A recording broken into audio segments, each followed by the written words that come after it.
जय जगन्नाथ। आप सबका स्वागत है मेरे चैनल स्टोरी केस में। दोस्तों, भक्ति में है शक्ति। जो सच्ची घटनाओं के ऊपर आधारित अनुभूतियाँ हैं, महाप्रभु जगन्नाथ की जो अनुभूति जो अपने भक्त सच में फील किए हैं, वही अनुभूति आप लोगों को इसी सीरीज में सुना रही हूँ। और आप लोग इसको बहुत पसंद कर रहे हैं, क्योंकि जब आप लोग ये सीरीज देखते हैं और देखने के बाद इतने खुश होते हैं कि आपके हाथ से अपने आप जय जगन्नाथ या जगन्नाथ स्वामी नयन पथगामी भव तुम्हें कमेंट सेक्शन में लिख देते हैं, उतना पढ़ के मुझे लगता है कि मेरी जो मतलब जो परिश्रम है या मेरी जो कोशिश थी वो सफल हुई। महाप्रभु की इच्छा, उनकी भक्त की जो घटना, अपने भक्त की जो अनुभूति पूरा दुनिया जाने, वो सफल हो रहा है। तो दोस्तों, अगर जो किताबों से मैं मतलब आप लोगों को ये अनुभूति सुनाती हूँ, अगर आप लोग वो किताब पढ़ना चाहते हैं तो आप लोग भी मंगा सकते हैं। मुझे बस कमेंट सेक्शन में लिख के बताइए, मैं आप लोगों को उनके कॉन्टैक्ट नंबर दे दूँगी, आप उनसे किताब मंगा सकते हैं। मतलब आप देश के कोई भी कोने में हो, आपको किताब मिल जाएगी। तो दोस्तों, अभी आज और एक नई घटना, नई अनुभूति के साथ आगे बढ़े। चलिए, तो आज की ये जो घटना है, ये मैं अद्वितीय श्री जगन्नाथ किताब से ली हूँ, जिसको संपादक पीताम्बर राउतराय जी ने किया है। तो दोस्तों, आज की ये जो अनुभूति है प्रभात कुमार नंदा जी की है। वो ये जो अनुभूति वो अपनी पत्नी के ऊपर लिखे हैं, अन्नपूर्णा नंदा। उनका बोलने का मतलब है कि जो अन्नपूर्णा जी थे, हाँ दोस्तों थे, मतलब वो अभी इस दुनिया में नहीं है।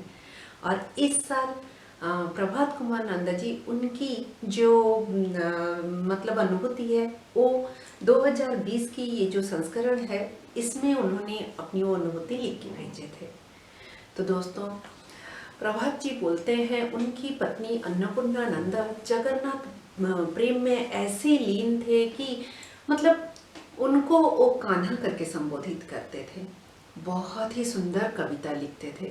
उनकी कविता को जब कोई आकाशवाणी में हो या कोई समारोह में हो, कोई गा के सुनाता था, बहुत खुश हो जाती थी, आंखों से अश्रुओं की धारा बह जाती थी, क्योंकि उनकी कान्हा की भजन वो लोग मतलब वो सुना रहे हैं। दोस्तों, वो बहुत भजन लिखे हैं, लेकिन उनमें से 70 भाग भजन करीबन जगन्नाथ जी के ऊपर ही है, उनकी कान्हा के ऊपर है। उनकी हर भजन में कान्हा करके एक वर्ड पक्का होता है, क्योंकि वो अपनी जगन्नाथ स्वामी को कान्हा के नाम से ही तो बुलाते हैं, तो उनका नाम वो कैसे ना रखें। कुजंग करके एक जगह है उड़ीसा में, कुजंग करके एक जगह है, वहाँ की एक जो निवासी हैं, जिनका नाम है जीवनानंद अधिकारी, जो कि एक सुगायक के साथ साथ एक संस्कृति संगठक भी हैं। दोस्तों, वो बहुत से मतलब भजन अन्नपूर्णा जी की गाए हैं, लेकिन एक भजन जब वो गाते हैं, अन्नपूर्णा जी की आंखों से अश्रुओं की धारा बह जाती है। उसकी 2 लाइन मैं सुनाना चाहूँगी। सत करी कह कान्हा थिबी कि मो बंचिरे, आर बरस को थरे देखी तो रूपरे, सत करी कह कान्हा। ये है, तो इसका मतलब ये है दोस्तों, सच में बोलो, मैं क्या जिंदा रहूँगी अगले साल को आपको देखने के लिए। दोस्तों, हिंदी भाषा में तो मतलब आप लोगों को इस उड़िया 2 लाइन की सब मतलब जो मीनिंग है समझा दी, लेकिन अन्नपूर्णा जी की जो प्रेम है, अन्नपूर्णा जी की जो विश्वास जगन्नाथ जी के लिए है, वो समझाना मेरे बस की बात नहीं है। बस हाँ, ये घटना मैं आप लोगों को सुना सकती हूँ। इससे अगर आप लोग समझ जाएं तो बहुत ही बड़ी बात है। एक बार क्या होता है, उस टाइम प्रभात कुमार नंदा जी अपनी धर्मपत्नी अन्नपूर्णा नंदा और अपने बेटे के साथ पारादीप में रहते थे। तो पारादीप बंदर में एक बार संयुक्ता पाणिग्राही, ओडिसी डांस की एक बहुत ही बड़ी कलाकार है, बहुत ही बड़ी कलाकार, वो आई थी अपनी टीम के साथ ओडिसी डांस करने एक समारोह में। तो जब ओडिसी डांस होती है उससे पहले जगन्नाथ महाप्रभु की जो मूर्ति है उसके सामने जो फूलों की अर्घ ऐसे दिया जाता है। जब संयुक्ता पाणिग्राही देखती है तो ऐसे एक ऑफिस में जो छोटी सी मूर्ति महाप्रभु की होती है उसको लाके रखा जाता है, एक दिया जलाया जाता है और वहाँ पे वो फूल ऐसे अर्घ की तरह देना होता है। तो दोस्तों संयुक्ता पाणिग्राही जी जो देखते हैं तो बोलते हैं इतना बड़ा पारादीप बंदर है, देशों विदेशों में जाना जाता है, ओडिसी डांस करते हुए आप लोग महाप्रभु की इतनी छोटी सी मूर्ति रख रहे हो। महाप्रभु जो कि जगत के हर्ता करता है उनकी इतनी छोटी सी मूर्ति, एक अच्छी सी मूर्ति रखना चाहिए। तो उस टाइम जो बड़े अध्यक्ष थे वो आदेश देते हैं प्रभात जी को, प्रभात जी उसका अब आप बड़ी मूर्ति का आयोजन कीजिए। तो प्रभात जी पूरी जाते हैं और एक 48 उंगली की लंबाई में, दोस्तों जो बुक में 48 उंगली लिखा हुआ है तो मैं आपको सही से नहीं बता पा रही हूँ कि हाइट कितना है, लेकिन एक बड़ी मूर्ति वो जाके ऑर्डर करके आते हैं। प्रॉपर नीम की काठ में बनी हुई महाप्रभु की जो मूर्ति है उसको ऑर्डर करके आते हैं। फिर कुछ दिन बाद 15 दिन के बाद पुरी से फोन आता है, आपकी मूर्ति तैयार हो गई है, आप आके ले लीजिए। प्रभात जी अपने साथ और भी कुछ लोगों को लेकर जाते हैं उस मूर्ति को लाने के लिए। जब लाने के टाइम में एक ट्रक की बंदोबस्त होती है, उसमें वो अपनी एक सहकर्मी के साथ मतलब मूर्ति को आगे ऐसे रख के पीछे बैठते हैं और दोनों दो हाथ से ऐसे मूर्ति को पकड़े हुए बैठते हैं। ड्राइवर को आदेश दिया जाता है कि स्पीड 40 से ज़्यादा नहीं होगा, ज़्यादा से ज़्यादा 40 से 60 के बीच में रहेगा, स्पीड ज़्यादा नहीं होगा। मूर्ति आराम से महाप्रभु जाके पारादीप में पहुंचना चाहिए, उसीलिए गाड़ी की स्पीड नहीं बढ़नी चाहिए। और दोनों ऐसे ही पीछे, प्रभात जी और उनके सहकर्मी ऐसे पीछे पकड़ के बैठते हैं।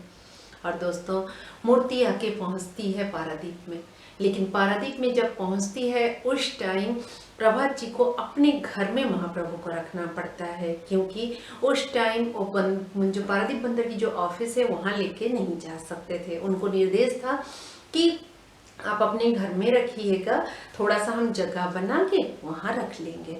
तो उस टाइम क्या होता है, जो अन्नपूर्णा देवी हैं वो देख के बड़ी खुश हो जाती हैं कि महाप्रभु आए हैं। वो लाते हैं उनके ड्राइंग रूम में एक जो आसन बना के गमले पे, मतलब एक छोटा सा जैसे फूल का गमला होता है उस टाइप का एक आसन बना के वहाँ पे रखते हैं। ऐसे लगता है महाप्रभु जैसे कुंज में बैठे हैं, मतलब पेड़ के नीचे आराम से बैठे हैं। तो दोस्तों वहाँ पे रखा जाता है और उसके बाद अन्नपूर्णा देवी के मन में एक खुशी का माहौल जाग जाता है। उनको लगता है आज महाप्रभु घर आए हैं। ठीक 1 महीने बाद पारादीप बंदर में जो मतलब समारोह होता है उसमें मूर्ति को ले जाने की व्यवस्था होती है, क्योंकि मूर्ति मतलब 4,500 रुपये देकर खरीदा गया है और रसीद भी उनके पास था। तो उनको लगता था कि ये ऑफिस की संपत्ति है, ये मैं कैसे अपने घर में रख सकता हूँ। तो मूर्ति जब जाती है तो वो ऑफिस में बोलते हैं इनको ना वापस मत लाना, ऑफिस में ही कहीं जगह बना के रख लेना। मतलब प्रभात जी को ये लगता था ऑफिस की प्रॉपर्टी है, मैं कैसे अपने घर पे रखूं, बोल के वो ऐसे बोलते हैं और मूर्ति अपने जो ऑफिस के जो कुछ कर्मचारी आते हैं और ले जाते हैं। अन्नपूर्णा देवी बड़ी दुखी हो जाती हैं और जो अपनी पति प्रभात जी को बोलते हैं, देखिए जब मूर्ति ड्राइंग रूम में था कितना सुंदर लग रहा था, घर में भी कितना अच्छा वातावरण था, आज कैसा सन्नाटा सा लग रहा है ना। तो प्रभात जी उनको समझाते हैं ये ऑफिस की है, ये पारादीप बंदर के लिए आया था, हम लोग कैसे अपने पास रख सकते हैं, हम नहीं रख सकते, ये ऑफिस की अमानत है, ऑफिस को दे देंगे, समझाते हैं।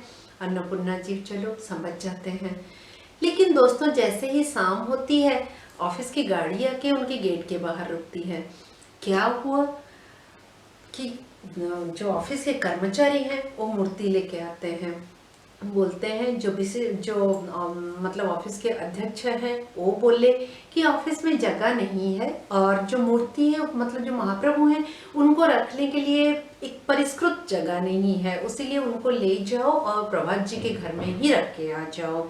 अन्नपूर्णा जी बड़े खुश हो जाते हैं, फिर से वैसे ही जैसे ड्राइंग रूम में सजाए थे वैसे ही सजा देती हैं और उनकी चेहरे की जो रौनक चली गई थी वो दुगना होके वापस आ जाती है। लेकिन दोस्तों ऐसे ही फिर कुछ दिन बीत जाता है। दोस्तों ऐसे होते होते 2 महीना निकल जाता है। महाप्रभु अन्नपूर्णा देवी के घर में ही शोभा पाते हैं। लेकिन 2 महीने बाद जब बंदर में आदिवासी उत्सव पालन होता है उस टाइम फिर से महाप्रभु को वहाँ जाने के लिए फिर से ऑफिस के कर्मचारी आते हैं। तो उस टाइम प्रभात जी बोलते हैं इस बार लेके जाओगे तो मत लाना, आप उनको वहीं पे ही रखना, क्योंकि उनको अंदर एक गिल्ट फील होता है तो इसलिए वो बोलते हैं वहाँ पे ही रखना, यहाँ मत लाना। जब ऐसे बोलते हैं तो अन्नपूर्णा जी भी कुछ नहीं बोल सकते और ऑफिस वाले ले जाते हैं।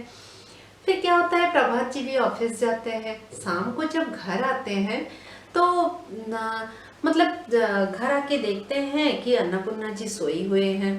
बेटे को पूछते हैं मम्मी कहाँ पे हैं, तो बेटा बोलता है मम्मी की तबीयत ठीक नहीं है, आपका खाना रखा हुआ है और मम्मी बोली है कि उनको डिस्टर्ब नहीं करने के लिए आप हाथ पैर धो के खाना खा लीजिए। दोस्तों प्रभात जी जो हैं अपना फ्रेश होते हैं और जैसे ही फ्रेश होके आते हैं देखते हैं फिर से अध्यक्ष जो है उनकी गाड़ी आके घर मतलब द्वार पे खड़ी हो जाती है। चौंक जाते हैं कि इतने बड़े विशिष्ट अधिकारी वो प्रभात जी के घर पे क्यों आए हैं। तो फिर प्रभात जी देख के उनको बोलते हैं क्या हुआ सर, आप क्यों आए हैं। तो जो विशिष्ट अधिकारी उनके ऑफिस के जो हैं वो बोलते हैं देखिए प्रभात जी, महाप्रभु की इतनी सुंदर मूर्ति को ऑफिस में रखने के लिए कहीं जगह नहीं है, आप अपने घर पे ही रखिए और उनको जब जरूरत होगी वहाँ लिया जाएगा। अन्नपूर्णा देवी जो थे वो बिस्तर से उठ के आते हैं और बोलते हैं मैं आज बोल देती हूँ ये जो महाप्रभु हैं जो यहाँ आए हैं ये दोबारा और कहीं नहीं जाएंगे, ये मेरे पास ही रुकेंगे, इतना बोलते हैं। और उस टाइम तक इतना बोलते बोलते जो महाप्रभु हैं दूसरे कर्मचारी उनको ला के उनकी ड्राइंग रूम में रख देते हैं। दोस्तों अधिकारी चले जाते हैं, ऑफिस के कर्मचारी चले जाते हैं और प्रभात जी जो थे अपनी जेब से वो जो रसीद रखे थे 4,500 रुपए की जो कि महाप्रभु को खरीदने के टाइम पे पैसे दिया गया था उस रसीद को फाड़ के फेंक देते हैं। वो समझ जाते हैं कि ये अन्नपूर्णा देवी के लिए ही आए हैं और अन्नपूर्णा देवी जो हैं उनको छोड़ेंगे नहीं, ये उनका और अन्नपूर्णा देवी और जगन्नाथ जी का एक गहरा रिश्ता है जो दोनों कोई किसी को नहीं छोड़ेंगे। ये जो रिश्ता प्रभात जी खुद लिखते हैं वो इसको मतलब खुद नहीं समझ पाए और पिछले साल मतलब 2019 सितंबर के महीने में 1 महीना मतलब बेड पे पड़े पड़े मतलब अस्वस्थ होने के बाद 1 महीना बेड पे मतलब रेस्ट करके क्या बोलूँगी बीमार होके उसके बाद वो अपने शरीर को त्याग दिया। और जो प्रभात जी हैं महाप्रभु की मूर्ति ऐसे ही उनके घर में है, बगल में उनकी पत्नी अन्नपूर्णा देवी की फोटो टंगी हुई है। लेकिन वो अभी भी बोलते हैं कि जगन्नाथ स्वामी के साथ अन्नपूर्णा देवी का कौन सा संपर्क था, कैसा प्रेम था मैं नहीं समझ पाया। दोस्तों ऐसे देखेंगे तो कहानी में क्या है, कहानी नहीं इस घटना में क्या है। आप लोग बोलेंगे कुछ भी तो नहीं दोस्तों, आप अगर मैं जब इस घटना को पढ़ी तो मुझे लगा सच में महाप्रभु किसी की भाव को कितना देखते हैं, किसी के प्यार को कितना देखते हैं। महाप्रभु सिर्फ वही चाहते हैं, ना उनको एक सुंदर सी सिंहासन चाहिए, ना उनको पाट वस्त्र चाहिए, ना उनको कुछ चाहिए, उनको तो प्यार चाहिए। जिसको कि अन्नपूर्णा देवी के पास से अन्नपूर्णा देवी पारादीप में रहकर उनको इतना तरसती थी जिसकी वजह से खुद ब खुद किसी भी बहाने से वो उनके पास आ गए और सिंपल सा एक गमले में ही वो बिठा देती थी। पेड़ के नीचे गमले में बिठाती इसलिए थी क्योंकि उनको लगता था महाप्रभु कुंज में बैठे हैं, उनको बड़ा अच्छा लगता था।